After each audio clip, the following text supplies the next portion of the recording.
Filipi pasal 2 ayat 5 dan seterusnya.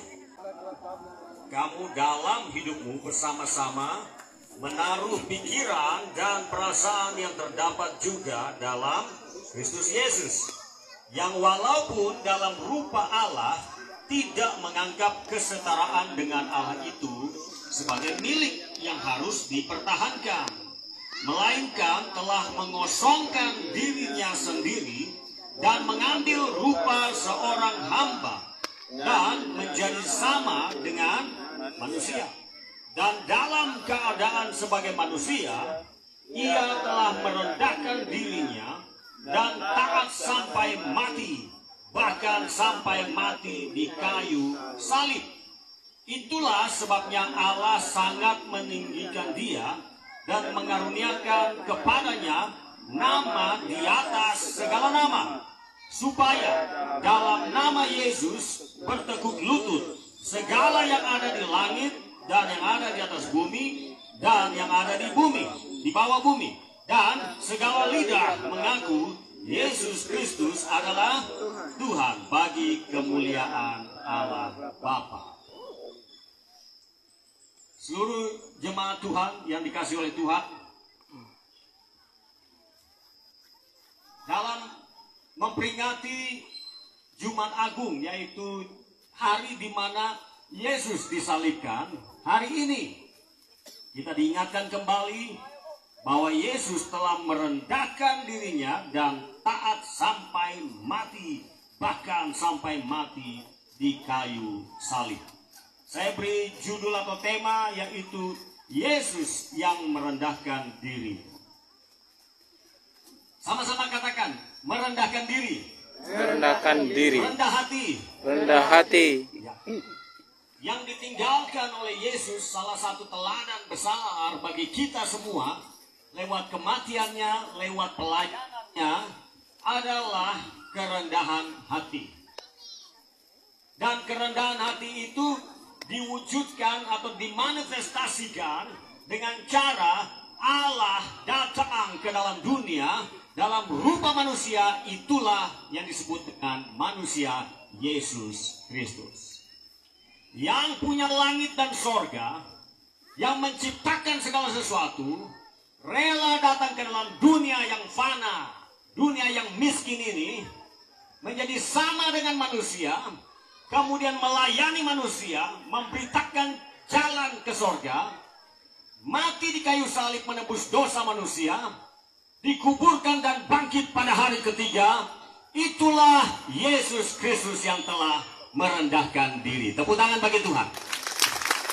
Amen. Jadi walaupun kita selalu setiap tahun memperingati kematian dan kebangkitan Yesus, kita jangan hanya sampai sebatas menyadari bahwa Yesus pernah mati, tetapi nilai yang ditinggalkan, value yang ditinggalkan, yaitu merendahkan diri, kerendahan hati, ketaatan sampai mati, itu yang telah dicontohkan oleh Yesus kepada kita. Kalau kita hanya tahu bahwa Yesus mati dan Yesus bangkit, hanya tahu, namun tidak mengikuti teladan yang dia berikan, ya apa bedanya kita dengan orang lain sekarang? Setan pun tahu Yesus pernah mati di kayu salib dan bangkit hari ketiga. Betul? Kalau hanya sekedar tahu atau mendapatkan informasi, yakin akan informasi, tidak cukup sekarang. Saya yakin bahwa kematian Yesus, dia telah merendahkan dirinya, dia taat sampai mati, itu adalah contoh teladan yang harus kita ikuti bersama-sama. Bukan sekedar tahu bahwa Yesus mati dan Yesus bangkit. Ada ayat mengatakan, kalau kau berkata kau percaya bahwa Allah itu ada, setan pun percaya Allah itu ada. Dan setan memberontak kepada Allah. Jadi apa bedanya kita dengan setan? Kalau hanya percaya bahwa Allah itu ada, Allah itu eksis, Allah berkuasa, maha kuasa. Perbedaannya adalah kita bisa tunduk, kita bisa memilih tunduk taat kepada Allah. Dan iblis, perbedaannya dengan kita adalah iblis tetap memberontak selama-lamanya. Itu sebabnya neraka, Gehenna, lautan api sudah disediakan bagi iblis dan pengikutnya. Mengapa Alkitab mencatat bahwa Yesus merendahkan diri? Mengapa Alkitab mencatat Yesus taat sampai mati di kayu salib? Dia meninggalkan teladan kepada kita. Tepuk tangan bagi Tuhan. Itu contoh. Contoh yang seharusnya kita ikuti. Saudara, walaupun saudara pangkatnya tinggi, uangnya banyak, jabatannya hebat, tetap saudara harus merendahkan diri. Katakan amin. Saudara harus bisa merendahkan diri. Karena merendahkan diri dan menjadi sombong itu pilihan. Mau jadi sombong itu pilihan. Mau jadi tinggi hati pilihan. Mau rendahkan diri juga pilihan. Pilih mana? Pilihlah teladan yang ditinggalkan oleh Yesus. Dikatakan Yesus merendahkan diri. Merendahkan diri. Kemudian taat sampai mati. Demi mengikuti rencana yang telah dia buat sendiri. Demi penebusan. Demi menyelamatkan saudara. Yesus mati di kayu salib. Kemuliaan bagi Allah kita. Waktu saya ada di airport Kuala Lumpur tanggal 4. Kembali dari Kuala Lumpur menuju Surabaya. Kemudian lanjut ke Malang karena ada pelatihan di sana. Di sebelah saya seorang wanita dari Thailand. Kemudian ada beberapa orang juga antri di sekitar saya oleh karena mau check-in, ya, antri check-in di airport Kuala Lumpur. Kemudian wanita ini yang pekerjaannya adalah tour guide atau kemungkinan besar dia punya company tourism. Dia melihat saya dan tersenyum dan kemudian dia bertanya kepada saya, kamu dari mana? Saya bilang saya dari Indonesia. Lalu dia bilang, kamu sepertinya seperti orang Cina. Seperti Thailand juga. Dia dari Thailand, ya. Orang Thailand. Dalam bahasa Inggris dia bercakap-cakap dengan saya. Lalu saya katakan, I am Indonesian. Saya orang Indonesia. Kemudian Sarah, dia tanya kepada saya dalam bahasa Inggris, are you Muslim? Apakah kamu seorang Muslim? Saya katakan, no, I am Christian. Saya seorang Kristen. Lalu tiba-tiba dia membuka tangannya seperti ini. Dia bilang, oh, like this ya. Ini orang Thailand yang bukan beragama Kristen, tapi kenapa dia buka tangannya seperti ini? Ini di airport, di antara beberapa orang ini. Lalu dia katakan, I'm not Christian, but I was school in Christian school. Saya ada di sekolah Kristen dulu. Dan dia katakan seperti ini ya. Dia sedang memperingatkan saya, mengingatkan saya bahwa kisah cerita tentang ada orang yang disalib di atas kayu salib. Bayangkan saudara, dia ingatkan saya begitu. Dan saya bersyukur, saya bersuka cita ketika dia ingatkan saya. Like this. Dia mengingatkan bahwa ada cerita yang pernah dia dengar. Ada orang yang mati di atas kayu salib. Jadi saya langsung sambar. Sambar apa? Saya langsung katakan, that's right. That is Jesus. Itulah Yesus yang mati bagi dosamu. Died for your sin and my sin. Mati bagi dosamu dan bagi dosaku. And everyone who believes in him should not perish but have eternal life. Dan setiap orang yang percaya kepada Yesus tidak akan binasa, melainkan beroleh hidup yang kekal. Amin. Haleluya. Lumayan dapat kesempatan di airport. Jadi di mana ada kesempatan ketika orang memerlukan berita baik itu, ceritakan kepada mereka. Bagi Allah kita. Amen. Dan tadi malam saya ada di Fit and Fresh ya, di tempat usaha Ibu Ampu. Di situ setiap bulan saya datang. Setiap bulan saya selalu datang untuk menikmati dipijat supaya badan ini lebih enak, karena biasa mengadakan perjalanan duduk berjam-jam di kendaraan. Badan itu memang bisa sakit, saudara. Dan setiap bulan saya situ. Terima kasih Bu Ame, saya dapat gratis ya, free charge setiap kali urut di situ. Nah, yang salah satu yang tukang urut yang membantu saya tadi malam, dia urut saya. Dia tanya keluarga, anak berapa, istri berapa, dia tanya. Saya bilang anak saya ada 5. Istri berapa Pak? Oh 1 saja saya bilang. Oh dia tanya macam-macam dan saya senang. Diskusi kami cerita-cerita. Dia tanya dan akhirnya kami bercerita tentang keyakinan. Saya juga bertanya kepada dia. Tanya jawab. Dan akhirnya saya juga ceritakan. Bagaimana kita bisa diampuni? Bagaimana kita orang Kristen bisa diselamatkan? Yaitu melalui percaya dan menerima pengorbanan Yesus, kematiannya di atas kayu salib. Kita yang percaya, kita diampuni, kita diselamatkan. Kemuliaan bagi Allah kita. Amin. Kita diselamatkan bukan karena perbuatan baik kita, saudara. Karena perbuatan baik saudara dan saya tidak akan pernah cukup untuk bisa membawa saudara ke surga. Tetapi iman pada Yesus itulah jalan yang sesungguhnya. Bagaimana cara kita dapat diselamatkan? Kembali kepada Yesus yang rendah hati. Teladan yang dia tinggalkan adalah kerendahan hati. Walaupun dia yang punya surga, dia datang ke dalam dunia merendahkan diri menjadi sama dengan manusia, bercakap-cakap dengan manusia, bercakap-cakap dengan orang berdosa. Bukan menjadi eksklusif, tapi dia malah mendekati kita orang berdosa. Bahkan dia berkata, anak manusia, yaitu dirinya sendiri, datang ke dalam dunia untuk mencari orang yang berdosa, bukan orang benar, sebab di dunia tidak ada orang benar. Kemuliaan bagi Allah kita. Yang ada semua orang kumpulan berdosa. Paulus mengatakan dalam Roma 3:23, semua orang sudah berbuat dosa dan telah kehilangan kemuliaan Allah. Siapa tidak pernah berbuat dosa? Siapa tidak pernah berbohong? Siapa tidak pernah mencuri? Kita semua sudah pernah melakukan dosa. Dan Yesus datang untuk kita orang berdosa. Tepuk tangan bagi Tuhan. Amin. Dan kita yang percaya kepada Yesus, Paulus menjelaskan dalam Roma pasal 23, pasal 6 ayat 23. Dan upah dosa ialah maut, kematian kekal. Tetapi hidup kekal di dalam Kristus Yesus, Tuhan kita. Kemuliaan bagi Allah kita.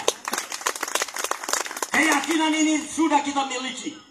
Kita adalah orang-orang yang berbahagia karena kita tahu jalan kebenaran dan hidup. Dan bukan hanya tahu, tetapi kita menerima jalan dan kebenaran dan hidup, yaitu Yesus Kristus. Yohanes 14 ayat 6, Yesus berkata apa? Masih ingat ayat itu? Yohanes 14 ayat 6. Yesus berkata, akulah jalan, akulah kebenaran, akulah kehidupan. Tidak seorang pun sampai kepada surga kalau tidak melalui aku. Itulah perkataan Yesus yang powerful. Kemuliaan bagi Allah kita. Haleluya. Haleluya. Amin. Beritakan kepada dunia, Yesus adalah jalan, kebenaran dan hidup. Jesus is the one way, the truth and the life. No one comes to the Father except through me, kata Yesus Kristus. Itu berita yang terbaik yang dunia butuhkan. Banyak orang berdoa, bertanya-tanya, di mana jalan? Bagaimana jalan ke surga? Siapa yang bisa bawa kita ke surga? Yesus berkata, akulah jalan, akulah kebenaran, akulah hidup. Yohanes 14 ayat 6. Itulah berita, the best news in the world. Saudara, Yesus yang rendah hati rela menyelamatkan kita yang berdosa. Bukan dijauhi, tapi didekati kita orang berdosa. Ini sebabnya kalau saudara bertemu dengan orang yang belum mengenal kebenaran hidup, dan saudara sudah selamat, jangan saudara jadi eksklusif. Katakan amin.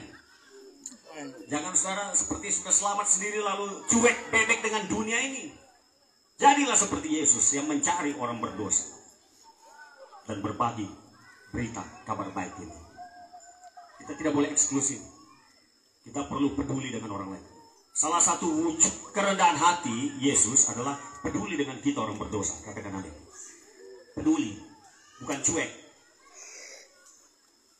Bukan menarik diri karena merasa sudah beragama. Tapi carilah mereka yang membutuhkan. Itulah kerendahan hati. Dan kerendahan hati Yesus dibuktikan dengan ketaatan kepada perintah Bapa. Taat adalah wujud kerendahan hati. Anda boleh pilih mau berontak atau taat, itu pilihan. Mau berontak kepada orang tua, itu pilihan. Mau taat atau berontak kepada atasan, itu pilihan. Mau taat kepada gembala sidangmu atau tidak, itu juga pilihan. Mau taat kepada Tuhan atau tidak, itu pilihan. Tapi bukti kerendahan hati yang Yesus tunjukkan dicatat Alkitab dicatat dikatakan bahwa ia taat sampai mati di atas kayu salib. Kerendahan hati Yesus dimanifestasikan, diwujudkan dalam bentuk ketaatan. Tidak ada kerendahan hati tanpa ketaatan. Kemuliaan bagi Allah kita. Tidak ada. Orang berkata, berteriak-teriak, saya rendah hati, saya rendah hati, saya tidak sombong, saya tidak sombong. Tapi kalau suka memberontak, suka melawan, Anda membuktikan bahwa Anda adalah pemberontak dan Anda orang. Karena kerendahan hati diwujudkan dengan ketaatan. Ketaatan kepada otoritas. Otoritas guru di sekolah, otoritas orang tua di rumah, otoritas para pemimpin rohanimu, otoritas pemerintah. Kerendahan hati diwujudkan dalam bentuk ketaatan. Nah, ini perlu diingat ini. Bukan berarti kita sudah sempurna, tetapi kita berusaha.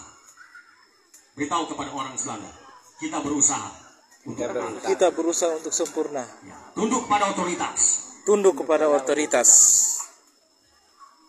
Anda tidak bisa menjadi pemimpin yang baik sebelum Anda memberi diri dipimpin dan taat kepada pemimpin. That is the rule. Itulah hukum. Saya belajar untuk dipimpin oleh atasan-atasan saya. Saya punya atasan-atasan. Dan saya belajar menghormati mereka. Saya belajar taat kepada mereka. Saudara pikir saya tidak punya atasan? Saya punya. Dan saya diberikan tugas-tugas. Dan saya berusaha lakukan. Dan tugas-tugas yang saya lakukan, saya tidak mau menghitungnya dengan uang. Artinya begini. Kalau saya diberikan tugas, piro wani piro. Itu bukan ketaatan, itu namanya bisnis, bro. Ada hal-hal yang harus dinilai dengan uang. Produk-produk, jasa, bisnis is okay. Apa wanipiro? Nah, uangnya berapa? Tetapi di dalam hubungan-hubungan, relationship, organisasi, tidak semua wanipiro. Tetapi yang hanya diperlukan adalah ketaatan kepada otoritas. Tepuk tangan bagi Allah kita. Itu sebabnya anak-anak harus belajar taat kepada orang tua, karena itu otoritas, itu punya kuasa. Engkau tidak dapat taat kepada Allah yang tak terlihat. Kalau dengan manusia, orang tuaku yang terlihat saja engkau tidak bisa taat. Omong kosong kita bilang kita taat kepada Allah yang tidak terlihat, sementara di rumah kita melawan orang tua. Betul apa betul? Jangan coba-coba katakan engkau mengasihi Tuhan atau taat kepada Allah. Kalau pemimpin rohanimu saja engkau tidak bisa menundukkan diri, tidak bisa taat kepada dia. Karena yang dilihat dulu harus dibuktikan. Baru bisa yang tak terlihat. Betul kan? Yesus sendiri mengajarkan bagaimana mungkin kamu bilang mau mengasihi Allah, sementara yang kamu lihat, saudaramu, keluargamu sendiri tidak bisa mengasihi mereka. Hanya lip service. Itu sebabnya kerendahan hati diwujudkan dalam bentuk taat kepada otoritas. Siapa otoritas di atas kita? Hormati mereka. Katakan amin. Amin. Kalau saya masih punya otoritas, mama saya masih ada. Saya harus hormat kepada mama saya. Tetap saya menunjukkan sikap hormat, harus. Di depan orang lain saya hormat kepada mama saya. Kenapa? Dia punya otoritas. Dia ibu saya, orang tua saya. Kerendahan hati diwujudkan dengan ketaatan. Kerendahan hati diwujudkan dengan pengorbanan. Dan Yesus menunjukkan semua itu.